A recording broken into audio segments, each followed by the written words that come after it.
What's up, Meta Nerds? This video is about Raith Sienar's original Death Star idea. Sienar of Sienar Fleet Systems would make many popular craft over the decades, with the most notable being the TIE Fighter. For this story, we go to the Legends book Rogue Planet. Even though the Clone Wars would not break out for another 7 years, everyone sensed the political tension throughout the galaxy, that times were changing. One day, Raith Sienar was walking through a sort of museum of failures, located at the company's headquarters.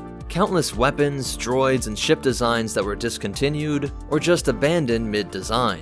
He was thinking about how a massive change in galactic politics would result in a change in customer. Quote, "Those who replace effete elites rule by brutality. This is a law in the history of the galaxy. A kind of political balance, frightening but true." Sienar always prided himself on designing precise weapons with an elegant style, and this is what the aristocratic rulers had always preferred. When you have peace for nearly 1,000 years, almost all the weapons of war become ceremonial, but Sienar knew that whoever led the galaxy in the coming decades would be waging real war. There would be a need for sheer firepower, complexities and niceties be damned. And that's when his gaze fell on a design that was called the Expeditionary Battle Planetoid.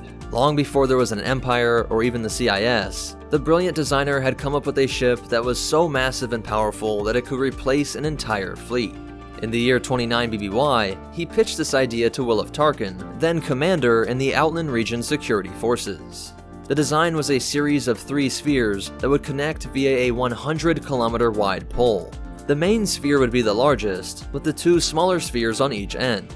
The pole itself, as well as the surface of each of these spheres, would be lined with countless turbolasers. Power would be generated via a plasma implosion reactor in the central sphere, and would send power out through the pole.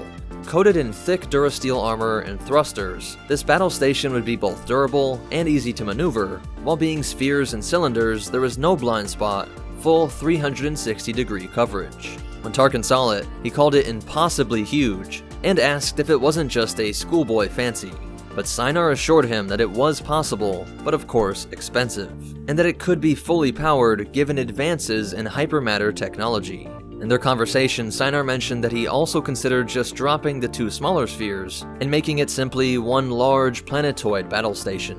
At this remark, just as he suspected, this future brutal leader in a cruel and inelegant empire absolutely loved this sheer destructive ability. Tarkin bursted out, "What a sense of scale! What unutterable power!" Commander Tarkin assures Sienar that he should focus his efforts on this project, that this battle station would satisfy the right people in the years to come.